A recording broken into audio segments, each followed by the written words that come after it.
At ako naniniwala ngayong hapon, mabawasan yung mga ganong pagdududa natin pagdating sa salita ng Lord.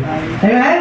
Sagana tayo sa palakpak, sagana tayo sa amen kanina, pero only 3 person response dun sa kanilang belief. Napakalaga no, na lang yun sa totoong buhay. Although workshop lang yun, okay, magkalala. Hindi naman bumalik si Lord eh. Kung bumalik si Lord, naiwan ka tayo lahat. Joke lang. Okay na? Okay, application, paggamit. Pag narinig natin ang salita ng Diyos, gagamitin natin. Tama? Tandaan nyo mga kabataan, may maling paggamit. Okay? Next, knowledgeable. Kaalaman. Bawat tao, kabataan, edad, may kakayanang, iba't ibang level ng kakayanan na umunawa sa salita ng Panginoon. It takes time.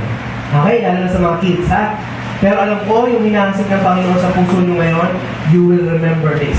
You will remember this. Amen? Now, let us read Matthew 6:24. Ang gagawin natin, babasahin yung verse, ipapakita ko sa inyo yung mga madalas na maling kaisipan pag binasa to, and then titignan na natin yung tama. Okay lang ba yun? Okay. Next, now, basahin natin.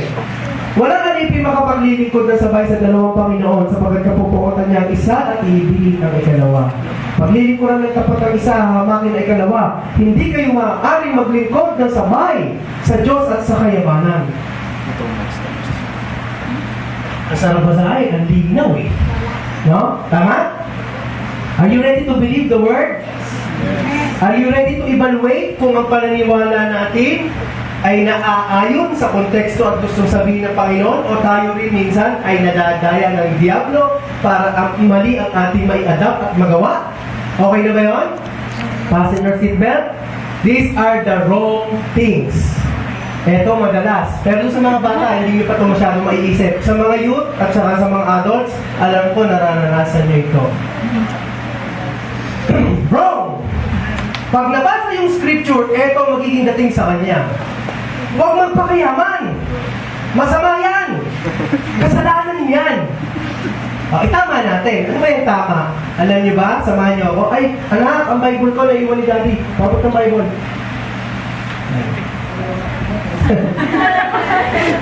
Naiwan ko yung Bible ko. Wala akong PowerPoint nito eh. Pero if you can flash, multimedia yung sa kanila. Salamat. Maaasahan ng associate pastor na talaga ako.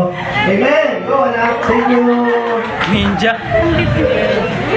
Ayan, pangalan ko po, si Princess Esther. Ayan. Okay, tama natin. Sabi ng salita na binasa natin dun kanina, may itong binabanggit na hindi pwede maging isa lang yung pipiliin mo, di ba? Hindi pwede pagsabay ng paglilingkod sa kayamanan at saka sa Diyos.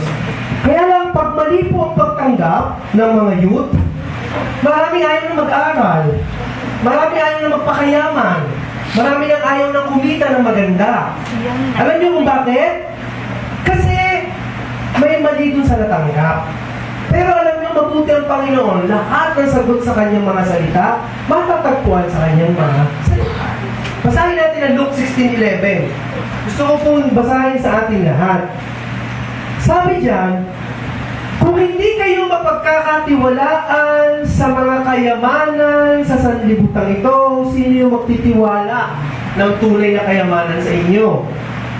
At kung hindi kayo mapagkatiwalaan sa kayamanan ng iba, sino magbibigay sa inyo na talagang para sa inyo? Pag binasa natin ang konteksto ng Luke, the parable itself or the story itself, kinikwento dito nung nakikwento, no?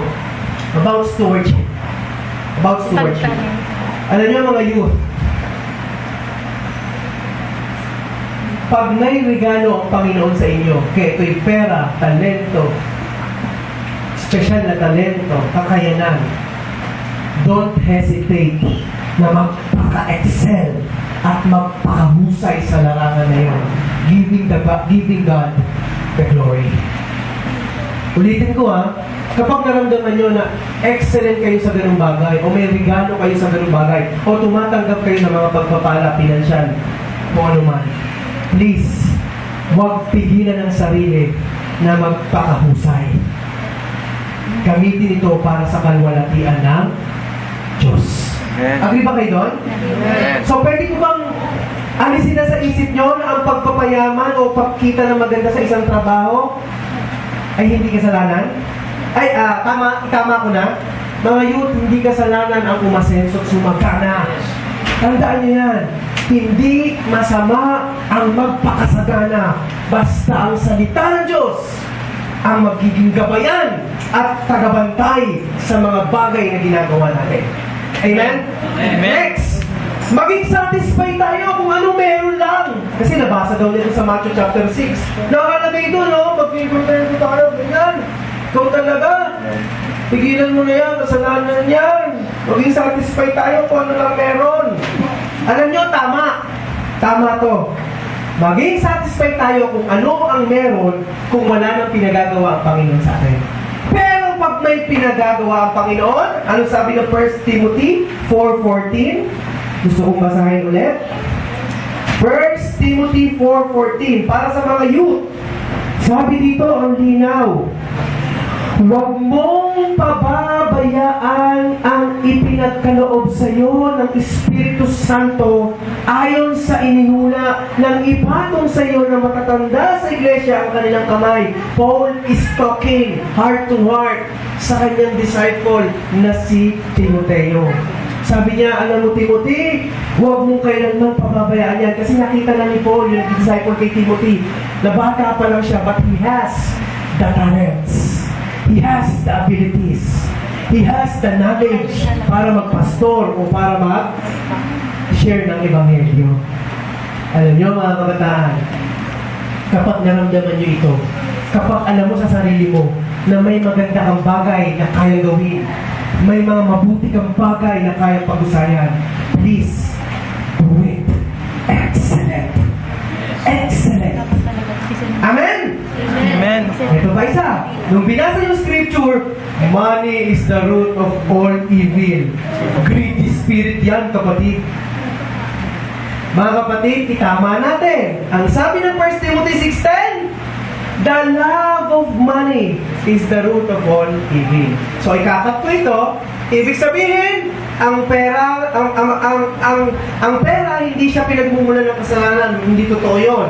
Pero pag mahal mo at inibig mo ang pera, at pinaglilingkuran mo ang pera, trabaho mo, kinikita mo, negosyo mo, nagiging kasalanan ito sa harapan ng Diyos.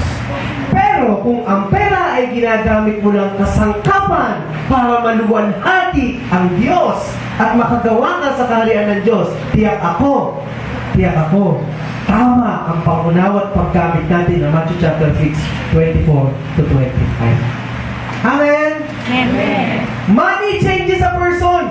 Kapag may pera na ako, gagawin ko ito sa church namin, bibili ko ng LCD, dala-dala ba yan? Bibili ko ng mga instruments, bibili ako ng drums, kakaiba, pearl, ano pa?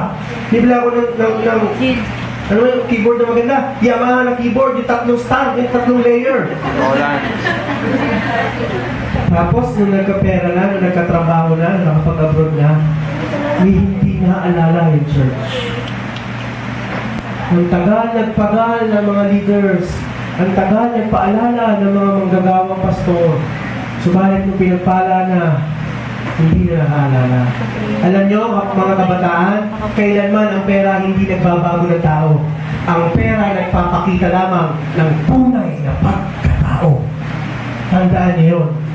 Kung ako mahirap ngayon at sinasabi ko pag yumaman ako, gagawa ako ng mabubuting bagay, malalaman nyo ang tunay kong pagkatao kapag ako ay marami ng pera. Pero hindi nito kayang baguhin kung sino ako. Tandaan niyo yun. At huwag mangangako. Money changes a person is a false statement. Another thing, money brings something new. Pag ako may pera na, magiging masaya ako. Magbabago na ang buhay namin. Si tatay, si nanay, hindi na sila mag-aaway. Pag-iispahin ko sila, pagbabakasunod sila, wala na kaming problema. Listen carefully, youth, everyone. Ang pera, hindi nakapagdadagdag ng kahit anuman sa tao. Ito ay nagpapalaki lang ng tunay na katangian, karakter, pag-uugali ng isang tao. Ibig sabihin, parang lente. Pag wala kang pera, hindi makita. Nung nagkapera na, lumabas ang tunay na Johnny Taylor. lumabas ang tunay na Pastor Nahu. Di ba? A lot of people fail if they have money. Tama? A lot of people fail if malaki na ang ministeryo. Yes, Pastor, di ba?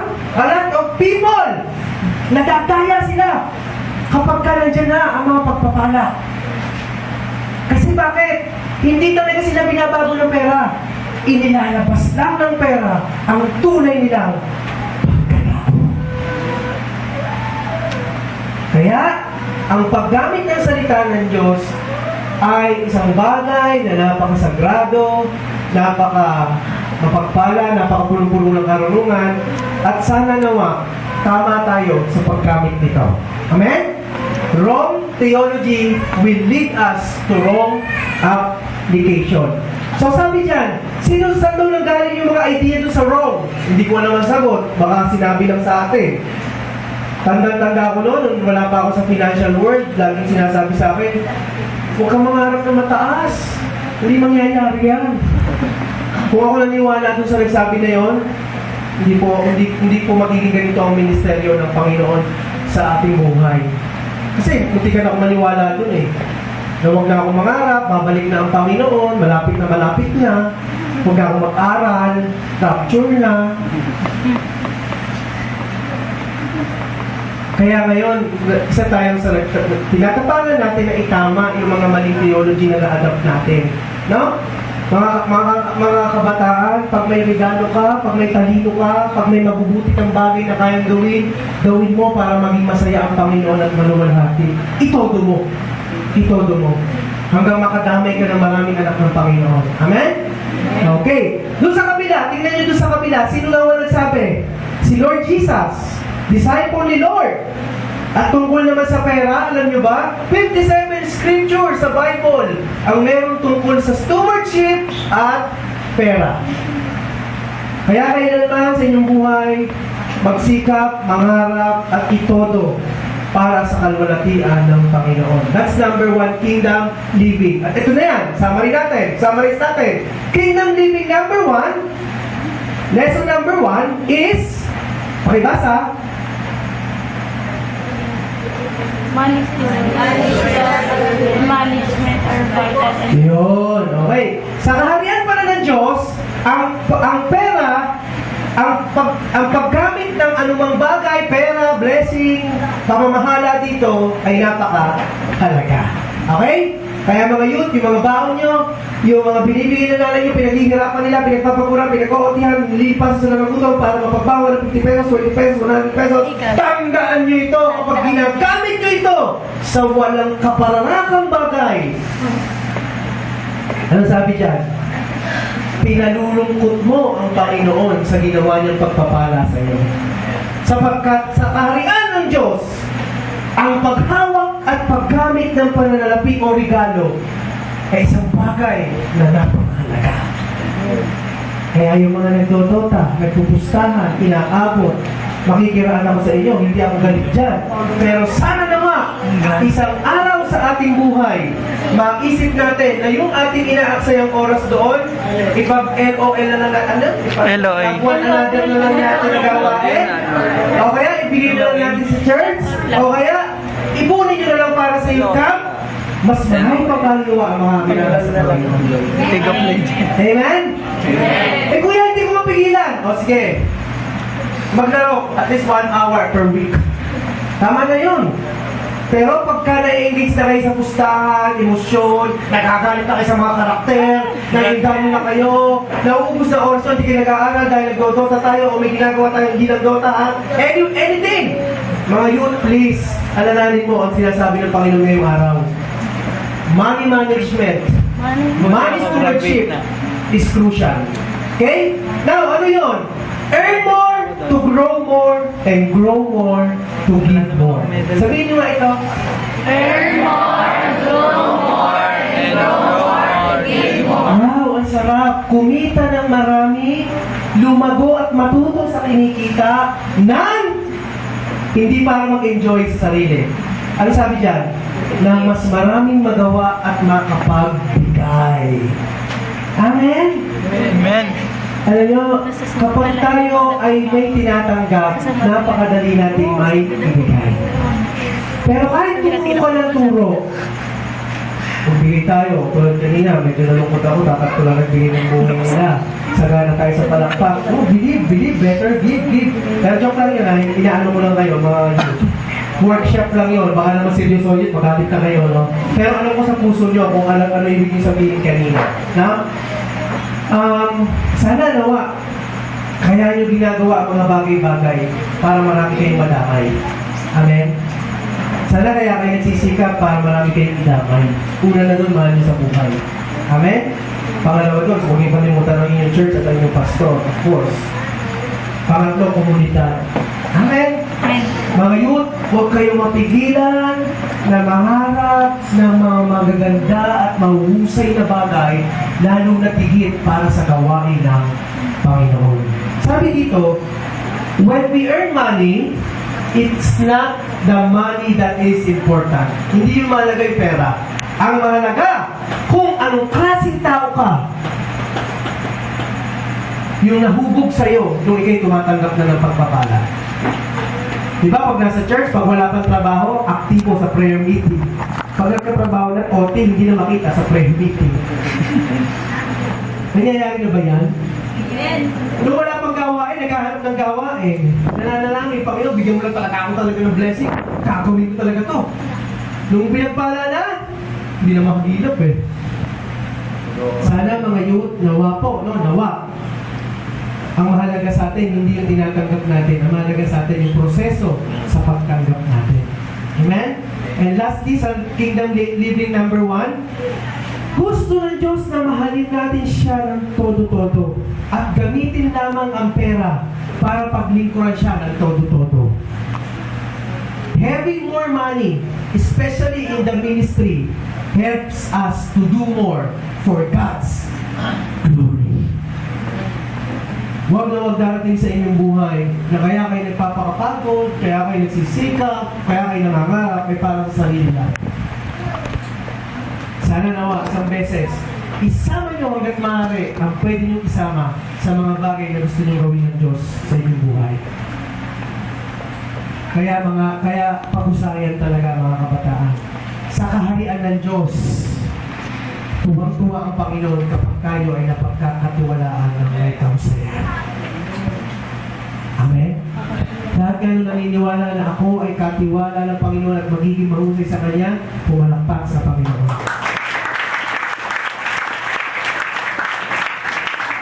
At kung habang nakikinig kayo kanina, medyo nasakit, no, yung inyong puso, dahil minsan sinasayang natin talaga yung mga talento, mga pera. Huwag kayo mag-alala. Ang Diyos ay puno-puno ng pagmamahal, pangunawa at biyaya. Pwede kayo mag-umpisa bukas. To change everything about your stewardship. Napaka-bait ng Panginoon para intindihin tayo. Amen? Number 20, Kingdom Living lesson number 2. Basahin natin itong verse 25 to 31. Mabilis lang gagawin ko ha, para hindi kumain ng oras. Sinasabi ko sa inyo, huwag kayo mabalisa. Then, tungkol sa inyong kakainin, inumin, upang kayo mabuhay, o kayo tungkol sa susuotin. Hindi ba't ang buhay ay hindi na mahalaga kaysa pagkain, at ang katawan kaysa damit, basta nyo yung mga ibon, hindi sila nagtatanim, hindi umaaniman, o kayo nagtitipon sa kamalig, ngunit pinapakain sila ng inyong Diyos na nasa langit. Hindi ba higit kayong mahalaga kaysa mga ibon? Sino sa inyo makapagpapahaba ng kanyang buhay ng kahit isang oras sa pamamagitan sa kanyang pagkabalisa? Bakit kayo nag-aalala tungkol sa pananamit? Isipin niyo kung paano tumutubo mga bulaklak sa parang. Hindi sila nagkataon, hindi gumagawa ng damit. Ngunit sinasabi ko sa inyo, kahit si Haring Solomon, napakayaman, hindi nakapagdamit ng singganda ng isa sa mga bulaklak na ito. Kung dinaranta ng Diyos sa parang, ang damo sa parang, na buhay ngayon at kinabukasan igagatong sa kalan, kayo pa kaya? Kaya tayo pananampalataya sa Kanya. Kaya, huwag kayong mag-alala, baka kayong kapusin sa pagkain, inumin o damit. Hindi ba ang mga hentil ang nababahala tungkol sa mga bagay na iyan? Alam na ni Tatay, ni Father God, ni God, na nasa langit, na kailangan nyo ang lahat ng iyan. Wow! Kingdom living. Ano yung kingdom living lesson number 2? Let's see. Pag pinasa mo ito, maaaring ito yung maging reaksyon natin. Hayaan mo lang, come what may tayo, hindi naman tayo pababayaan ni Lord. Huwag ka tayong minus, come what may. Tama natin. Ito yung tama. Huwag natin hayaan kung may mali. Come what may, if the best was done. Kung mabuti at mahusay ang ginagawa, pwede tayong magsalita ng, hayaan mo na yan. Bakit? Smooth na eh. Di ba? Maganda na. Pinakapes na yun eh. Pero guys, kapag may mali, kapag may kulang, huwag natin hayaan. Huwag natin i-apply yung theology na bahala na ang Panginoon dyan. Sapagkat ang Panginoon ay mas nakakakilos, mas nakakagawa ang kanyang kapangyarihan, mas bumubuhos kapag ang mga anak niya ay nagpa-participate sa kanyang gusto mangyari. Amen? Amen? Amen. Sabi pa nung isa, halimbawa, nabasa yung verse na yon. Yung mga ibon nga, hindi nagtatrabaho eh. Ano yan? Ano sabi ka? Pinapaliblem na open, ano yan? Basta parang, pag-aali natin, hindi pinapabayaan, yun na lang. Tapos sabi mo, sabi nung kapatid, mag-aaral ka.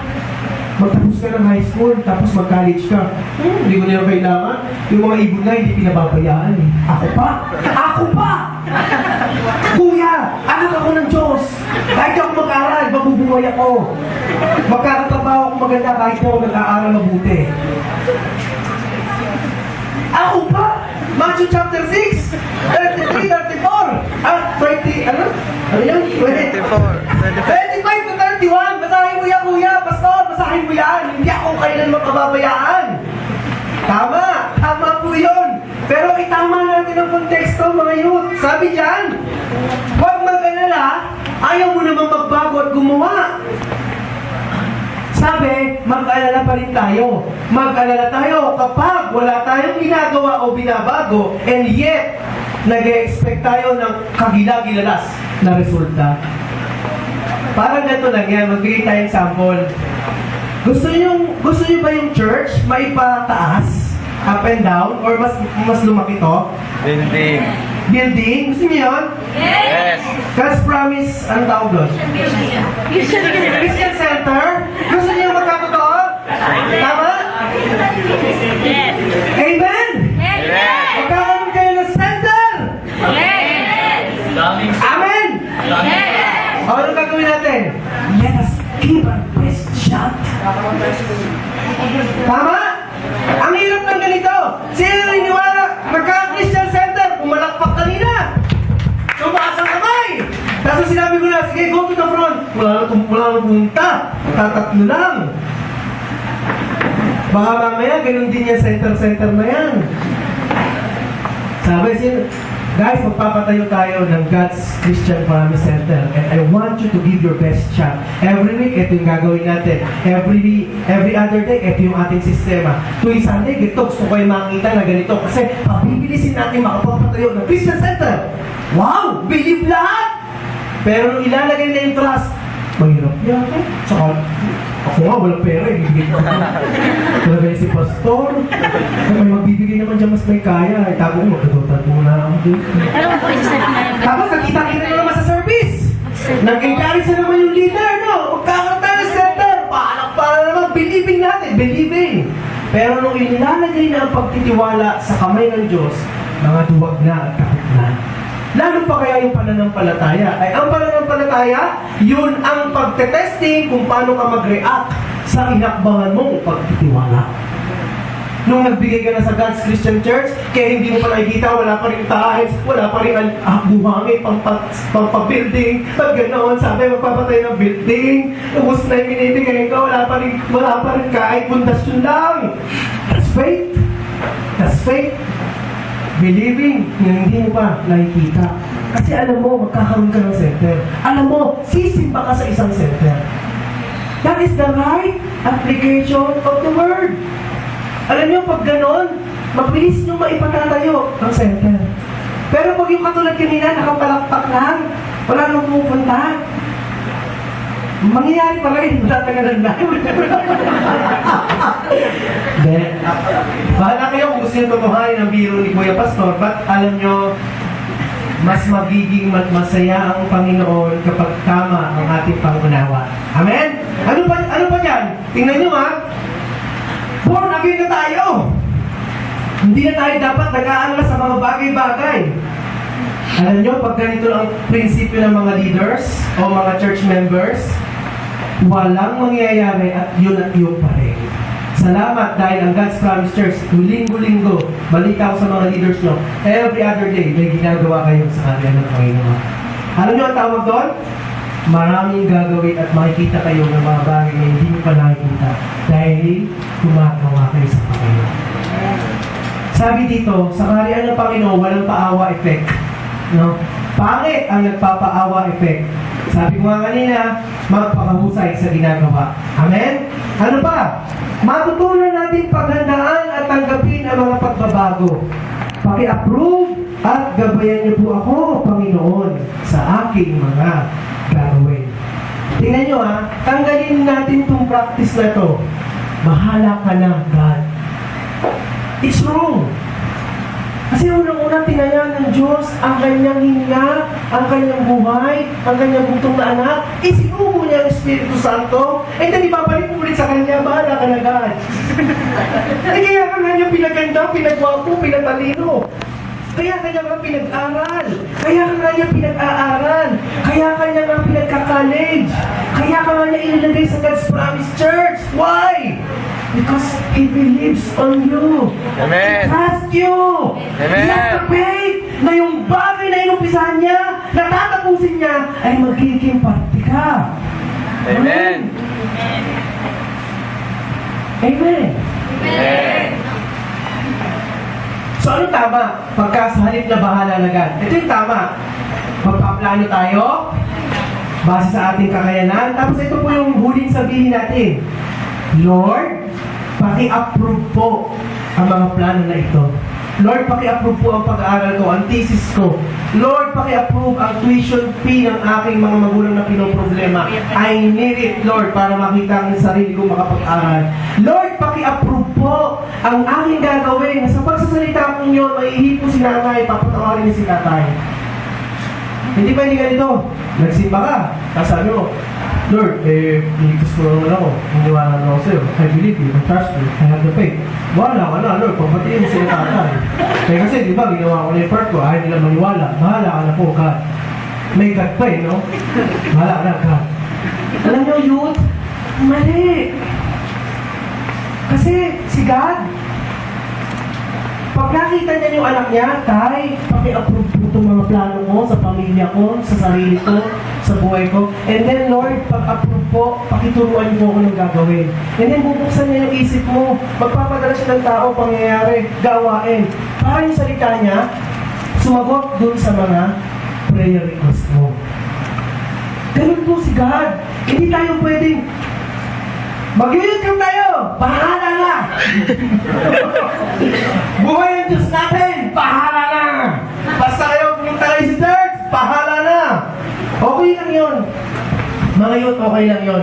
As long as walang ibang pinagagawa at pinatatama. Pero mas mainam kung, guys, mag-YouTube tayo, pumunta tayo dito, mananalangin tayo, papa-approvehan natin ito sa Panginoon. Pagka-approve niya, mag-a-appoint tayo ng mga HRC, HRC sa committee, HRC, paplano tayo, and then, papaturo tayo kay God.